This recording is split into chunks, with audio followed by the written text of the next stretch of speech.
सभापति महोदय, मेरा बहुत भावुकता के साथ देश के प्रधानमंत्री से सवाल है कि इन उजड़ते हुए मकानों और बेघर होते हुए घरों को देख करके आपको नींद कैसे आती है, आप सो कैसे पाते हैं? मेरा सवाल है इस देश के प्रधानमंत्री से, या तो लोगों के घरों से उजाड़ना बंद करिए या फिर करोड़ों मकान बनाने की झूठी घोषणाएं करना बंद करिए।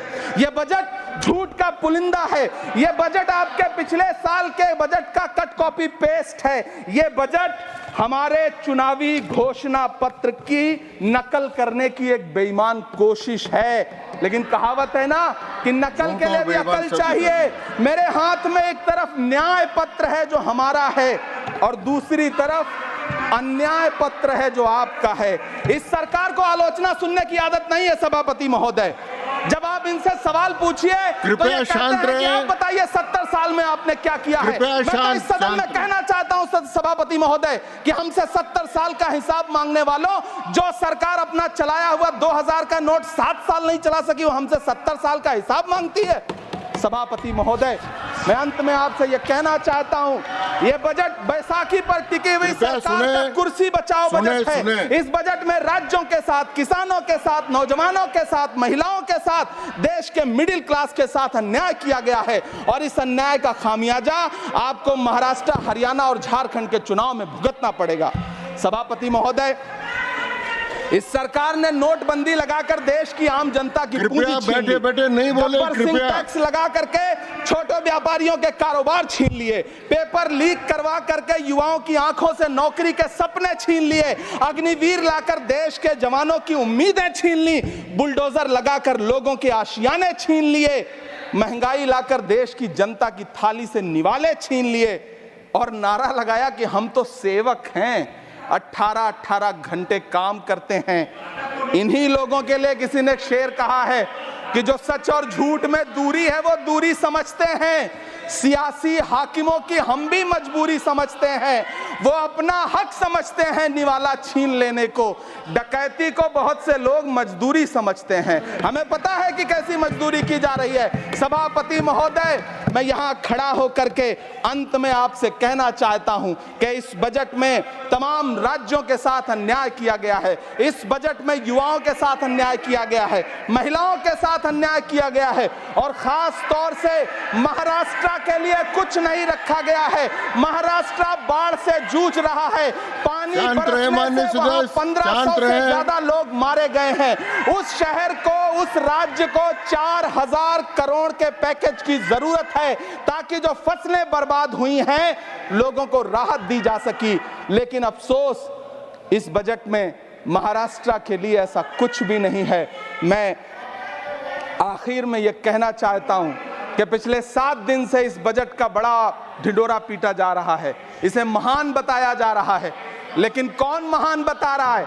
सत्ता पक्ष के लोग, उन्हें तो बताना ही है, क्योंकि मैं अवध क्षेत्र से आता हूं, प्रतापगढ़ से, नीरज भाई भी अवध और पूर्वांचल से आते हैं।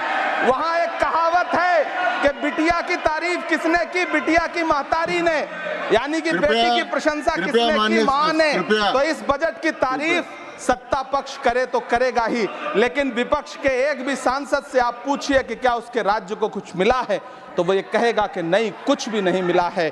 बहुत बहुत धन्यवाद सभापति महोदय, मुझे आम बजट पर अपनी राय रखने के लिए। महोदय, वित्त मंत्री महोदया ने इस बजट में महंगाई पर सिर्फ 10 शब्द बोले हैं। जिस देश में टमाटर 100 रुपए किलो बिक रहा हो, उस देश की वित्त मंत्री के पास बजट में महंगाई पर बोलने के लिए सिर्फ 10 शब्द है। डीजल, पेट्रोल, आटा, चावल, दाल, सब्जी की महंगाई का तो कोई जिक्र ही नहीं। सावन चल रहा है तो प्याज और लहसुन का दाम पूछना तो शायद पाप होगा। मैंने तो यह भी सुना है कि वित्त मंत्री जी जो चीज खुद नहीं खाती हैं उसके दाम से उनका कोई लेना देना नहीं होता। लेकिन इस बार बजट पेश करने के लिए पार्लियामेंट आने से पहले वित्त मंत्री जी ने दही और चीनी खाई थी। अब तो उनसे यह पूछा जा ही सकता है कि उन्हें दही, दूध और चीनी का रेट तो इन दिनों पता ही होगा। क्या उसे सस्ता करवाएंगी या नहीं सस्ता करवाएंगी? अगर पता है तो कृपया सस्ता करवाइए, क्योंकि इसी चीनी ने अमेठी में एक मंत्री महोदया का राजनीतिक कैरियर कड़वा कर दिया। सभापति महोदय, अपने शीश महलों में बैठे हुए सरकार के सांसद और मंत्री कह रहे हैं कि महंगाई कम हो रही है। संसद की कैंटीन से बाहर निकल करके एक चाय का कप खरीदिए, तब समझ में आएगा कि महंगाई कम हो रही है या बढ़ रही है। किसी एक दिन अपनी किसी मजदूर की तरह अपनी दिन भर की दिहाड़ी लेकर के बाजार जाइए और अपने बच्चों के लिए राशन खरीदिए, तब पता चलेगा कि महंगाई कम हो रही है या नहीं हो रही है। यहां बैठ करके बड़ी बड़ी बातें करना आसान है। ये चूनर धानी धानी भूल जाते, ये पुरवा की रवानी भूल जाते, जो आकर 4 दिन गांव में रहते तो सारी लंतरानी भूल जाते। सभापति महोदय, इलेक्टोरल बॉन्ड खरीदने के नाम छुपाने वाली सरकार, इलेक्टोरल बॉन्ड खरीदने वालों के नाम छुपाने वाली सरकार इन दिनों आम के ठेला लगाने वालों के नाम जानना चाहती है। मुझे तो होटलों, ढाबों या आम के ठेलों पर नेम प्लेट लगवाने वालों से पूछना है कि कभी खून की बोतल पर देखा है किसी का नाम लिखा हुआ?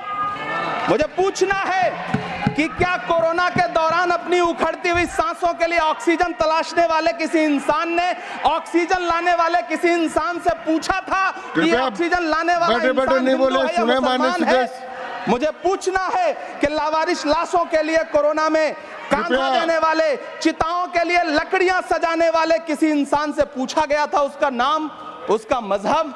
लेकिन इन दिनों पूछा जा रहा है। सभापति महोदय, अफसोस देश के प्रधानमंत्री जी ने कभी न टूटने वाली चुप्पी ओढ़ ली है। सभापति महोदय, जनता ने 63 सीटें कम क्या कर दी, ये सरकार तो अमृतकाल का नाम लेना ही भूल गई। ये भूल गई है अमृतकाल को, ये भूल गई है मनरेगा को, ये भूल गई है मौलाना आजाद नेशनल फेलोशिप को, ये भूल गई है मणिपुर को, ये भूल गई है महाराष्ट्र को। मुझे गर्व है कि मैं राज्यसभा में महाराष्ट्र का प्रतिनिधित्व करता हूं।